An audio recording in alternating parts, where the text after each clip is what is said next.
kí ọmọdé, mo kí àgbàlagbà, mo kí wa pé tó kábọ̀ sórí another episode. But today, màá fẹ́ sọ nípa what caused all this issue tí ó ń ṣẹlẹ̀ ní Nigeria. And then ibi tí nǹkan bá ti ń ṣẹlẹ̀ báyìí, if the government, the governor, or those who are the leaders fail to do the right thing, and then this still will continue to persist, and it will cause a chaos in the land. Ibi tí mo sọ̀rọ̀ ni pé fídíò mo fẹ́ kí mi àti kẹjẹ kájọ lọ fídíò kékeré. Fídíò ibi tí àwọn mùsùlùmí kan tí wọ́n ti kóra wọn jọ, tí wọ́n dẹ̀ lọ bá woman kan tí wọ́n ń pè ní Iya Olosun Ilu Ilorin. Wọ́n lọ bá ìyá ẹ̀, wọ́n ní àwọn ò fẹ́, wọ́n náà gbọ́ pé wọ́n ń bọ òrìṣà níbí, pé kí ìyá yẹn kó fi bẹ̀yẹn lẹ̀ fáwọn. Unfortunately, this woman is from Ilorin. Are both parents from Ilorin. She married from Ilorin. Then níbo lẹ fẹ́ kó lọ? Nítorí pé ó ń ṣe ẹ̀sìn míì tó yàtọ̀ sí ẹ̀sìn Islam. When we said Islam is a secret religion, people don't believe that. Now, kí ni God tí àwọn wọ̀nyí ní láti lọ bá èèyàn nínú ilé ẹ̀ jẹ́jẹ́ tí ò disturb àdúgbò, tí ò da àdúgbò láàmú, láti lọ sọ pé kò ní right àti dúró síbì kan pẹ̀lú religion tó ń ṣe? Níbo gan láti bẹ̀? At least the governor of Ilorin need to do something as soon as possible in order to stop this nonsense tí àwọn mùsùlùmí ń ṣe yìí. Lè chase away everybody kúrò ní Ilorin, because Ilorin, it is Yoruba land. Ifá ni wọ́n fi tẹ Ilorin dó. Ẹni tó dẹ̀ dá Ilorin sílẹ̀, ẹni tó jẹ́ ààrẹ ọ̀nà kakanfò Ilorin, kò ṣe mùsùlùmí, kò ṣe Christian, bàbá oníṣẹ̀ṣe ilẹ̀ Yorùbá ni. Because those who claim that they own Ilorin forgot that Ilorin belongs to Yorubas. It is negligence of Oyo Empire. It is a stupidity of Oyo that make Yoruba lose Ilorin to Fulani. And then we are not losing Ilorin to Fulani because out of 16 local governments in Ilorin, Fulani only have 4. Yoruba have 12 local governments. But the 4 control the 12 local governments in the influence of Sultan of Sokoto. We are having a deep problem in Ilorin, and then if we didn't solve it now, it will become another war. Èèyàn ń ṣe ẹ̀sìn ẹ̀ jẹ́jẹ́. Ẹ wá lọ bá pé kó kú òǹdù pé torí pé wọ́n gbọ́ pé wọ́n ń ṣẹbọ. Kí ló kàn yín? Ṣé wọ́n ń ṣẹbọ délé yín ni? But let us think, these people, is it the right? Àwọn wọ̀nyí ṣé wọ́n right lóòótọ́? Ẹ má jẹ́ kí n lọ jìnnà. Mo fẹ́ kí èmi àti yín, mo fẹ́ ká jọ lọ wo fídíò yìí dáadáa, ká wá padà wá, ká wá discuss both local by constitution pé ṣé lóòótọ́ ni wọ́n right láti sọ pé kí ẹnìkan má ṣe ẹ̀sìn kan.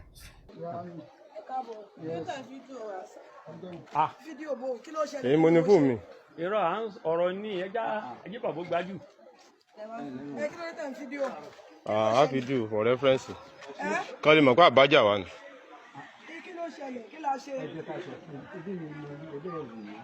Èyí tán fídíò. Ẹ máa bá bàbá sọ̀rọ̀. Ẹ bá bàbá wa gbà sọ̀rọ̀. Ẹ̀yin ẹ̀ kámẹ́rà wa ó bẹ́ta. Wọ́n ṣe wá dábàá wo. Tí wọ́n máa di pé bóyá tí wọ́n wá rí àbí wọn wá ní kí ni wọ́n sọ, tí wọ́n bá jà wọn bí wọ́n bá jà wọn. Alájẹ ìdàlàyé fún wọn.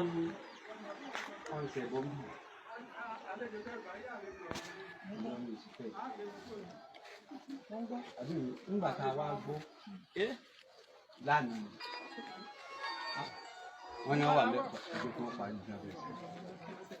Ọba ilé àárọ̀ ọba bẹ́ẹ̀ rà ní. Àfẹ́ ló náà nàbá wá gbèsè pé àwa jẹ́. Ṣé bàbá mi? Ọlọ́run ní bàjẹ́. Ọlọ́run ní bàjẹ́ jẹ́. Wọ́n náà máa bọ̀ wá gbọ́, wọ́n padà. Dàkún bí ìbá ti sọ̀rọ̀ ẹ má sọ sí mọ́. Ẹ ṣé mo dúpẹ́ pé òkun, mo dúpẹ́ lọ́wọ́ Elédùmarè. Èmi tẹ́ ń wò níwájú yín yìí, mi kì í sáré nílùú Ìlọrin o, ọmọ bíbí ìlú Ìlọrin gangan ni mí. Ọmọlé Àríàgò. Ilé bàbá mi nílé ọmọ arógun mọ́sà ní Táíwò Sàlẹ̀. Ilé ìyá tó bí mi lọ́mọ ní Tàmọ́dù. Nílé olóróró ní Tàmọ́dù nílé ìyá tó bí mi lọ́mọ. Só ti yé oko Olúwa àfọ́n láàsà láfọ́n ni. Mi èdè ṣàjòjì nílùú Ìlọrin. Kódà ọba Ìlọrin gan mọ̀. Só ti yé tẹ́ ẹ bá dé ọjọ́ ọba tẹ́ ẹ dé Ìlọrin gbogbo èmi ní sáìdì takúrè gbogbo ẹ̀ ilé ààrẹ jímbà àyàn gbogbo wọn báyẹn ẹ lè dárúkọ Sófún Láyọ̀ ọmọ Àjílé ní kí sàlejò. Só ti yé mi è sí àlejò. Mùsùlùmí sì ni bàbá tó bí mi lọ́mọ lè mọ́mù ní bàbá mi. Só ti yé ó tiẹ̀ jẹ́ pé ó tiẹ̀ jẹ́ ẹ̀kọ́. Èmi tí ń bá sọ̀rọ̀ mọ́ sí bí ẹ máa ń sọ̀rọ̀ àìjà ẹ̀jọ̀ sọ tiẹ̀ tó béèrè pẹ́ṣẹ̀ ọ̀sìn ìdarí mọ́ láti ìyá yìí. Ọ̀dà ìbẹ̀ ẹ̀fẹ́ kí n sọ kò yé mi fún ọ̀dà ìbẹ̀ ẹ̀fẹ́ kí n sọ̀rọ̀ kankan mọ́. Máa sọ̀rọ̀. Kí ló dé? Nígbà tí wọ́n bá. Kí ló dé? Ṣé tí mo gbé jì ni? Ẹ dákun. Jòkó ní ọjà ájú olè lọ. Mo ní òjòkó ní ọjà. Aláwa mú yín ni. Aláwa bá mi. Wọ́n ní sáwá mú yín ni. Ìjàlẹ̀ wa wọ́n làárọ̀. Ìyá ti ń gbàgbọ́. Ọjọ́ fún wa tẹ̀lé sílẹ̀ yìí. Ó dẹ̀ ń wò pé bàbá yìí àgbàlagbà ni bàbá yìí. Bàbá yìí náà dẹ̀ ní àgbàlagbà ni wọ́n. Ọ̀rọ̀ tó dẹ̀ ń sọ ọ̀rọ̀ àgbàlagbà ni wọ́n sọ lẹ́nu. Àmọ́ ìdúró tẹ̀ ń ṣe tẹ̀ ń jáná sí ìdúró ìjàlẹ̀ dúró fún mi. Ẹrù òbodò mi ẹni tí ó wọdò ìlòmínú kọ só ti yẹ yín báyẹn ẹrù òbodò mi ẹ sí àlejò nílùú lẹ yìí mi ò dẹ̀ kí sí àjòjì nílùú lẹ yìí só ti yẹ ẹ lè sọ̀rọ̀ mi dáadáa só ti yẹ mi ẹ mọ sọ̀rọ̀. so bí ìrìn àjò bó ṣe jẹ́ nìyẹn kálukú ìrìn àjò tó mú mi tó fi di pé mo dà báyìí ìrìn àjò àbáwáyé mi só ti yẹ tó bá mo nípò adé ni mí èmi tẹ̀lé ń wò níwájú yín yìí màálìmọ́ jọ tí mo dẹ̀ níjọ nà lẹ́fì ìdá mi ò dẹ̀ kí sí àjòjì mi èé sàjòjì mi báyìí adániwáyé ló kádàrá bí báyìí ló kádàrá so àmọ́ pé ẹ wá sí wá pé wọ́n náà ṣẹbọ mi báyìí wọ́n náà ṣẹbọ ta ni òṣòṣà nínú ilé ta ni òní ìbílẹ̀ tí ń ṣe nínú ilé lè mọ́mù wo ló pé lóòrùn tèmi nílùú lọ. ọmọ tí ẹ gbọ́ ẹgbẹ́ wọn mọ̀ ọ́n àbójẹ́ bàbá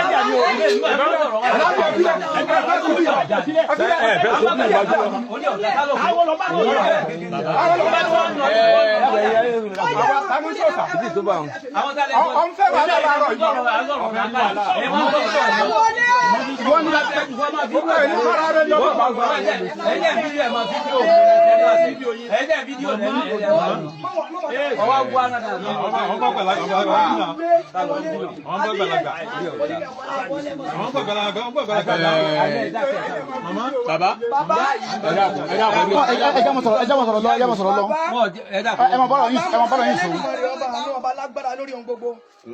Mo tún fi ànábì Muhammad mo fi bẹ̀ gbogbo wa. Ọlọ́run ní bá nǹkan ní gbogbo wa jẹ́. Èmi ò já o.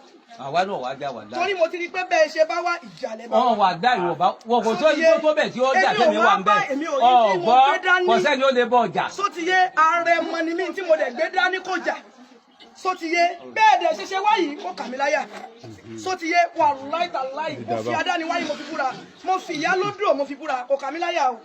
Wíwá yín ò kà mí láyà èmi ò já o torí mo rí pé ìjàlẹ̀ bá wa. Ṣé ẹ̀dẹ̀ rí pé gbogbo àwọn ọmọ mi bẹ́ẹ̀ ṣe ń mọ́wọ́ jà. Àwọn ọmọ mi ní sinmi ò sẹ́kù. Àníwọ̀n wá já kò sẹ́ sọ wá já. Sẹ́mi mọ́ ọjà ìgbà ẹ mọ́ ọjà yìí tẹ̀sán bẹ́ẹ̀ ni wọ́n lu ọmọ mi. Sọ̀rọ̀ tó sọ dáa. Sọ̀rọ̀ tó sọ dáa. Sọ̀rọ̀ tó sọ dáa. Ẹ̀yin náà mọ̀ràn ayé sísìn sí. Ìgbà yín sọ̀tọ̀ ẹ̀jẹ̀ gbàlagbà sí àwọn tí wọ́n sọ. Àti òwádà wọn látọ̀. Fídíò lèmi àti ti jọ wò yìí. Ǹjẹ́ lóòótọ́ ǹjẹ́ àwọn ènìyàn ǹjẹ́ wọ́n right láti lọ violate woman right èèyàn kan, láti lọ disturb peace èèyàn kan, láti lọ kó wàhálà àtogun bá èèyàn kan wípé ó ń ṣe ẹ̀sìn tí orí sàdámà, ó ń ṣe ẹ̀sìn tiẹ̀. We all believe that the Nigeria constitution is a scam also. The creation of Nigeria is a scam also. People live in Nigeria are all scam. But let's give the benefit of doubt that the constitution is still working for caliber of the people. It is only we masses that it doesn't working for. But let's go through that constitution. What constitution says concerning the religion? Because tí a ò bá yàn náà láti inú constitution tí a ń kà tí àwọn wọ̀nyí yẹ kí wọ́n ti arrest wọn wípé ẹ lọ bẹ́ẹ̀ nìkan wípé kò gbọ́dọ̀ sí ẹ̀sìn tó wù irú kí lẹ ní tẹlifíṣàn kò gbọ́dọ̀ sí ẹ̀sìn tó wù. But under the Nigerian 1999 constitution gan sọ wípé that the constitution chapter 4 to chapter 5, but let me pick from chapter 4 because chapter 4 gangan ló deeply sọ nípa dáadáa.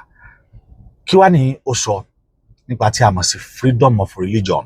Ó ní the Nigerian constitution under the chapter 4 guarantee the fundamental right to freedom of thought.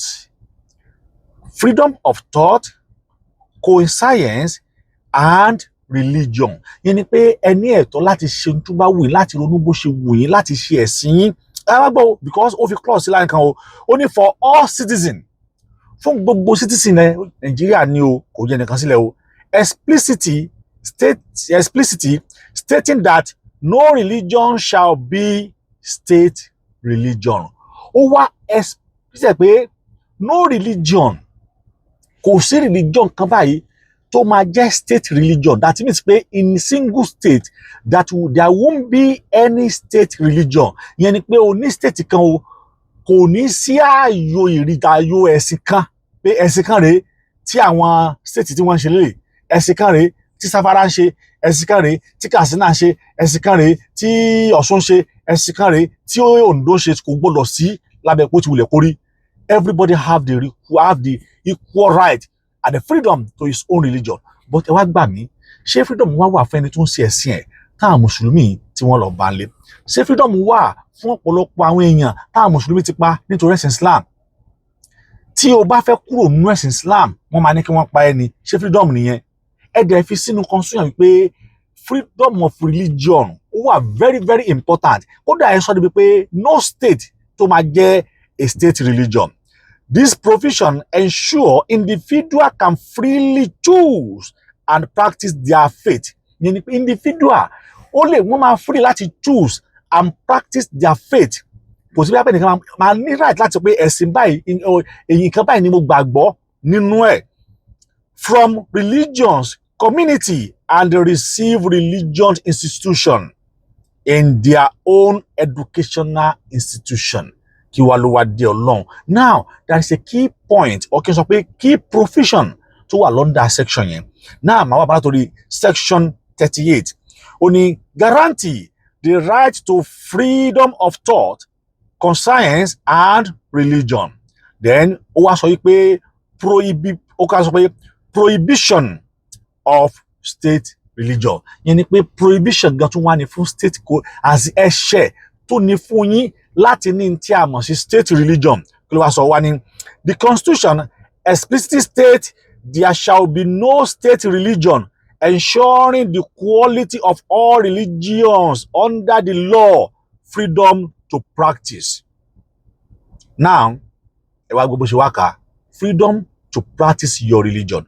Now, one, spread religion. This constitution allow religion community to practice and spread their religion without constraint. Ìyẹn ni pé tó o bá jẹ́ ẹlẹ́bọ, o lè practice religion, o tún lè spread there across the 36 states in Nigeria. Àwọn kan dẹ̀ ni wọ́n block pé àwọn ní àwọn Iya Olosun kan wá, wọ́n ní wọ́n block wọn, wọ́n tún wá lọ́kọ́ ọlọ́pàá. Orí ọlọ́pàá yẹn burú ni, wọ́n àwọn constitution ni. Because constitution sọ pé anybody ò ní right láti dá mi dúró tí n bá fẹ́ ṣe tó bá wù yín. Àwọn kan dẹ̀ lọ dáyàn dúró, má dẹ̀ dúpù wọn, má dẹ̀ dá wọn dúró pé wọn gbọ́dọ̀ sí ẹ̀sìn wọn. Ẹ̀yin ìjọba ò dẹ̀ ní ṣe ẹ̀dẹ̀ ní fi ọwọ́ òfin gbé onítọ̀hún lọ́dà tí òfin sọ bí constitution yìí sọ onímọ̀ọ́kà fún ẹ̀yin wèrè. Now, it continue that under what? Okay, and the practice. Now, that is what you call religion instruction. Look at what it said in the religion instruction. Religion community are free to provide religion instruction for peoples of their own community in their own school. Ẹ tún lè kọ́ àwọn èèyàn ní ẹ̀kọ́ ẹ̀sìn yín nílé ìwé yín tẹ́ bá dá sílẹ̀. Now, let's move to implication and challenges. Àwọn eléyìí náà wà lọ́ndà constitution yìí náà ni. That is what you call implication and challenges. Now, protection of right. ìyẹn ni pé láti dáàbò bo ẹ̀tọ́ mi kí ni tí mo fẹ́ ṣe. This provision protects individual right to assemble for common goal, exchange idea and hear grievances correctively. A lè jọ jókòó, mo lè sọ tèmi, ìwọ lè sọ tiẹ̀, a sì gbọdọ̀ gbọ́ra wa yé ká wá tún wá correct ara wa in the right way ni, not fouling.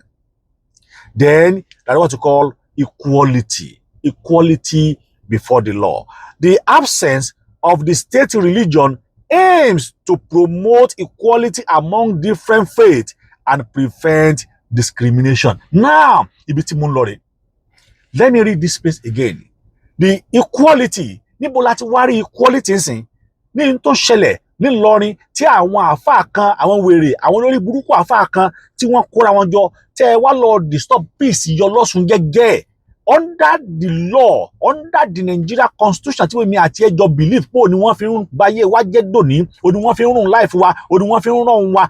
Ó sọ wípé equality before the law. Kí ló wá sọ níbẹ̀ o? Ó ní the absence of the state religion. Ìyẹn ni pé láti lè má jẹ́ kí state religion wáyé, láti lè má jẹ́ kí ìlú kan kí wọ́n ní religion, ìyẹn ṣe kí ni o, it aim to promote quality. Eléyìí yóò lè jẹ́ kí a ní àǹfààní kí oníkálukú kó ní ẹ̀tọ́, kí oníkálukú ní ẹ̀tọ́ sí kí ni o among the different faith, láàárín ọ̀pọ̀lọpọ̀ àwọn ìjọ, àárín ọ̀pọ̀lọpọ̀ àwọn tó kálukú bá gbàgbọ́, Christian, Muslim, Judaism, Buddhism, Kamarism, Bitirism. A lè jẹ́ ká jọ ní equality before the law. Then a tún lè protect wa in order to have discrimination among others. Now, ṣé kò wá sí discrimination? Èyí olórí burúkú yìí. Ẹ̀sìn mú wá láti Saudi, ẹ̀dẹ̀ fi ní àwọn ọmọ ìyá yín lára, ẹ̀dẹ̀ fi ní wọn lára, and the constitution dẹ̀ wà mẹ́ tó protect woman yìí. Government ò dẹ̀ ṣe kankan, ẹ̀yin tẹ̀dẹ̀ jẹ́ police, olórí burúkú ẹ̀yin náà ò ṣe kankan sí. Whereas àwọn ọmọ yóò yẹ kẹ́ ti arrest wọn pẹ̀lú ntẹ́kàtì ẹ̀kọ́kọ́ lọ ṣe yẹn pé ẹ lọ bá yẹn nù lé ara ẹ̀. Ẹ ti lọ bá ẹ wá ní kó kí ta ló lágbà òfò,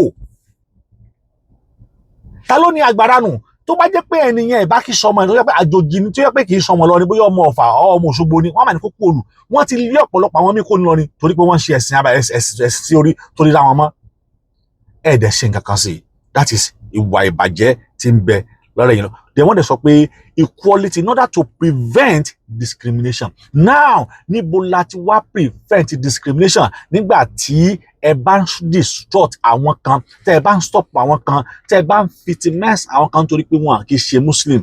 Ṣé ó lé ẹ̀sìn Muslim nìkan lọ́lọ́run fẹ́ gbà ni? Tó bá jẹ́ pé Ọlọ́run ló sọ Islam kalẹ̀ ni, Ọlọ́run ò tún ní dá ẹ̀sìn míì. Àbẹ́yìn wọ̀nyí ẹ̀ ló máa ń gbalẹ́sìn lọ́dọ̀ ọkùnrin, ẹ̀ mọ̀ iye number of religions tó bẹ lágbàáyé ni.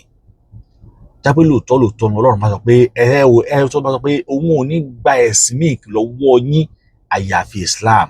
Ọlọ́run ní sọ pé kí Christianity wà, kò ní rán Jésù wá, kò ní dá àwọn ẹlòmíì pé kí wọ́n tún ṣe ẹ̀sìn míì láyé, yóò fi ọ̀nà wa mọ ẹyọ kan náà ni. Ẹ wá ń ṣòsì ká bẹ̀rẹ̀ àṣẹ orí àgbàlagbà, ẹ wá lọ ní onílé, ẹ sọ pé ẹ gbọ́ pé wọ́n ń ṣe bọ́m̀bì látàrí dé ìkẹ́ni ẹ̀kú ọ̀gá o lọ́rùn bá. Then diversity and tension, ìnira tension wà lélẹ̀. Now, despite constitutional protection, Nigerians' religion diversity has historically been as a source of tension, leading to a concern about religion intolerance and perception, especially in religion where different faiths intersect. Ilé ìgan ló ṣe pàtàkì. In a religion where different faiths intersect, níbo ló ti wá ń ṣẹlẹ̀? Kí ló mú kó wọ́n wà ní sídìí kí bá ṣe wípé the government fail to do their right by protect the life and property of each citizen? Pé kẹ́ má lè búlù ara yín. Ìlú ìtawà wà yìí, ìlú Mùsùlùmí ni. 99% of them they are Muslim. Àwọn àjòjì tí wọ́n bá wọn ṣiṣẹ́, àwọn ni wọ́n pọ̀ jù tí wọn ò kì í ṣe Islam, but wọ́n tún ṣe accommodate wọn. Wọ́n accommodate wọn. They allow them to have a freedom of their own religion, and they allow them to practice their own religion in a way that will please them. wọ́n kọ́ church síbi, wọ́n kọ́ mọ̀, àdéhùn dẹ̀ tún kọ́ ilé tí wọ́n ti ń bọ òòṣà, wọ́n kọ́ fún wọn náà. So even though tó bá lọ preach Islam fún yẹn gan níbí, it is criminal offence. Why tó wá jẹ́ pé àwa tá a wá gba ẹ̀sìn wa, àwa gbà ibi gan náà ti gbẹ̀sìn lọ, àwa gbà láti bí ìlọ́bẹ̀, then àwa mú lé koko fún ọmọ ìyá wa, á jẹ́ kí wọ́n rí mú mi, á jẹ́ kí wọ́n lálàáfíà, á jẹ́ kí wọ́n nísinmi. We will always victimize those that are not Muslim. And then no matter how, the Islam is what is furnished every day. The Islam is derailed every day. The Islam is what is being exposed every day. Chawagoma. Ẹ jẹ́ kí oníkálukú ṣe ẹ̀sìn ẹ̀. And for everybody, freedom of speech, equality before the law. The Constitution said that is why they did not allow state religion, because the aim and objective for not being allowed state religion is to prevent this kind of issue, and it is to allow the people have the equal religion, and is to prevent what you can cause discrimination. But now discrimination is efficient, is happening day by day in Nigeria. If you are not a Muslim, shares Islam nìkan Ọlọ́run fẹ́ gbà ni. Shares Islam nìkan ni ọ̀nà ẹ̀sìn tó àti tó yẹ ni. Who says that? Níbo la ti gbọ́? Most of àwọn tó kọ Quran, most of them wọ́n ní ọ̀rọ̀ Ànábì now. The history is Ànábì àwa, Malika Jubril sọ fún Ànábì náà ní àkọsílẹ̀ now until when he died. Àwọn sàbí ló wá bẹ̀rẹ̀ sí ní po ọ̀nà bẹ̀rẹ̀ sí ní po kẹ́míkà pọ̀ tí wọ́n á kọ́ kalẹ̀. But kí wá ló wá dé tó yẹ pé àwa mú Islam àmú kókó lé. It is free. Freedom of religion. It's happening in a Christianity way. Freedom of religion, it is present in traditional way, because in a tradition and Christian, you can say today, I don't want to be a Balawi again. You can say today, I don't want to be a Christian, and move to Islam without problems, without assault, without embarrassment, without killing, without taking you to court. Láàrin ẹ̀sìn méjèèjì, ẹ̀sìn ìbílẹ̀ ni o, ẹ̀sìn bó ti jẹ́ pé Yorùbá ò ní ẹ̀sìn tí ń jẹ́ ẹ̀sìn ìbílẹ̀, àṣà àti ìṣe ni ẹ̀sìn tiwa. Ká ní pé tiwa bá wa sọ dẹ̀sìn, fine, it's okay. But anybody ló lè kúrò nínú àwọn ẹ̀sìn méjèèjì, nínú Christian, nínú ẹ̀sìn àbáláyé, anybody ló lè kúrò ń bẹ at any fucking time pé òun ò ṣe mọ́, òun fẹ́ lọ máa ṣe Islam. But tó bá gbìyànjú àti kúrò nínú Islam lọ sínú ẹ̀sìn míì, wọ́n sọ fún ẹ pé ikú ni èrè ẹ̀ṣẹ̀. Why tí ikú ṣe jẹ́ ẹ̀ṣẹ̀? Because they know that Islamic religion is a secret religion, and then when you leave them or when you let them, you have to expose their secret. And then what secret that you wanted to expose is about everything in the Quran, and it's already exposed.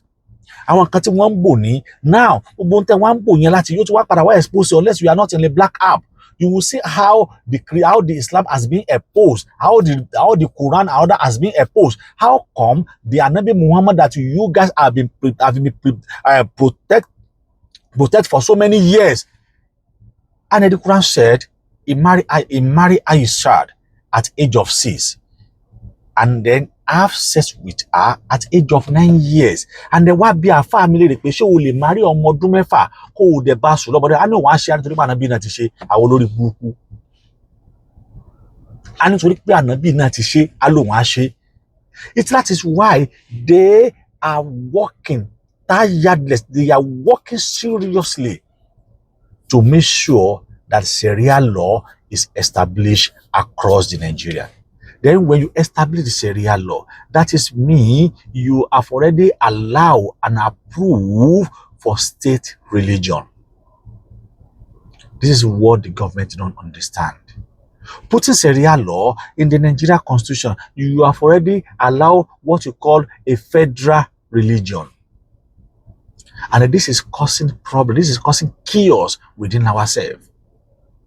They use religion to destroy our future. They use religion to scatter us. They use religion to divide us into a separate part. That me ò ní gbà tiẹ̀, ìwọ náà ò ní gbà tèmi. Ọ̀rọ̀ tiẹ̀ ò ní yé mi, tiẹ̀ náà ò ní yé, because we are not on the same line. We don't have the same mindset. Then why are we still believe that that religion is a religion of peace? This is what I don't understand. Báwo la ṣe máa pé religion yìí religion of peace nígbà tí ẹ bá victimize àwọn tí wọ́n ń ṣe ẹ̀sìn tiwọn táwọn ò dẹ̀ victimize tiyín tí wọn ò disturb yín tí wọn ò lé bí kẹ́ mọ́ ṣẹ̀sìn tiyín. Àmọ́ tẹ̀yìn wá ń lé wọn pé wọn gbọ́dọ̀ ṣe ẹ wo bàbá àgbàlagbà yẹn àtàwọn ọmọ tó kú lẹ́yìn ẹ dẹ̀ tún fẹ́ lu Ìyá Ọ̀ṣun yẹn tún fẹ́ lu àwọn ọmọ ẹ̀. Now ẹ̀yin àwọn èèyàn agbọ́dọ̀ ó máa ṣe Ọlọ́run alágbára o bọ́lá ti wá ṣẹ̀gẹ̀ àwọn tí wọ́n fún alẹ́ sì gan òun máa yé le tó báyìí. I've been in Saudi Arabia for so many, kì í ṣe kan, kì í ṣe méjì. Wọ́n máa yé le báyìí, wọ́n máa yé le. Wọ́n máa yé le this new era, this new century, wọ́n máa yé le. Wọ́n fún everybody láyè láti ṣe ẹ̀sìn ẹ̀. Kí wá ló dé tí Nàìjíríà tí government ò lè dá sọ̀rọ̀ yìí, tí state government ò lè dá sí, tí local government ò lè dá sí, táwọn àgbààgbà ò lè dá sọ̀rọ̀ yìí pé enough is enough. For whoever that violated the rules of law should be punished. Tí ó bá jẹ́ pé wọ́n ti fi àwọn kan jófin, wọ́n ti jẹ́ káwọn kan orí òfin ni, àwọn bàbá yóò ní dán wò. Ṣùgbọ́n fáwọn èèyàn jófin pé ìwà tí wọ́n wù yìí pé ìwà tí ò dání láti lè destroy peace every peace orders. Ẹ fi wọ́n jófin. Ẹrù pé nǹkan ṣe dá ẹ fi wọ́n lẹ̀. Ilé ò dá o. Ohun tí ó sì dá olórúkọ méjì kò dáná ló ń jẹ. Agbọ́lọ̀ fọ́lò wípé nǹkan kan gbọ́dọ̀ ṣe Ìyá Ọ̀ṣun yìí. Bẹ́ẹ̀ sì ni èèrà ò sì gbọ́dọ̀ rìn nítorí pé ọmọ bíbí Yorùbá ni. Ìyá yìí tún wá ṣe pàmpàbàrè. Ó dárúkọ lé ìyá tó ti wá. Ó dárúkọ lé bàbá tó ti wá. Ó tún wá dárúkọ oko wọn. Tó sì jọ pé kò sí ọmọ bíbí Yorùbá kan tó jẹ́ típíkù Yorùbá ní akọlábo tí ò ní mọ oko wọn. Tí ò sì ní mọ ibi tí oko wọn, tí ò ní mọ orúkọ ilé tí àwọn òbí ẹ̀ méjèèjì ti jáde. Eléyìí ṣe pàtàkì láti pé kí ìjọba ìpínlẹ̀ Ìlọrin, ìjọba ìpínlẹ̀ Kwara State lábẹ́ gómìnà wa ẹ dákun ẹ má fi ọwọ́ yẹpẹrẹ mú ọ̀rọ̀ Ìyá Ọlọ́sùn yìí. Ẹ jẹ́ kí Ìyá Ọlọ́sùn ẹ jẹ́ kó rí justice tó tọ́ àti tó yẹ láti lè dá dúró láti lè ní freedom of his own personal faith. You cannot force your faith on me. You cannot force me to do your religion. The religion you cannot force me. Ọlọ́run kan ti sọ nínú àlùkò yẹn pé ìdìnnà siratan mustaqima ni èmi Ọlọ́run èmi lọ́ba finimọ̀nà. Then leave everybody. Don't fight for that God. Tó sọ pé èmi lọ́ba finimọ̀nà. Let God show every one of us the way He like. Why are you forcing us to accept your religion? Why? When others religions are not forcing us to accept their religion, the Christianity will never force you. Traditional will never force you. They believe that at your own convenience, that when you convince yourself by yourself, within yourself, then you can choose. But it's not like that in a Muslim way. They will force you, they will instruct you, they will tell you this is how we wanted to do it. Who does that this time around? Who does that? Ẹ má jẹ́ kí rà kó rìn Ìyá Ọlọ́sùn yìí o torí pé iṣẹ́ oríran òun ló ń ṣe o. Ibi tí orí sì dá sí òun náà ló dúró sí.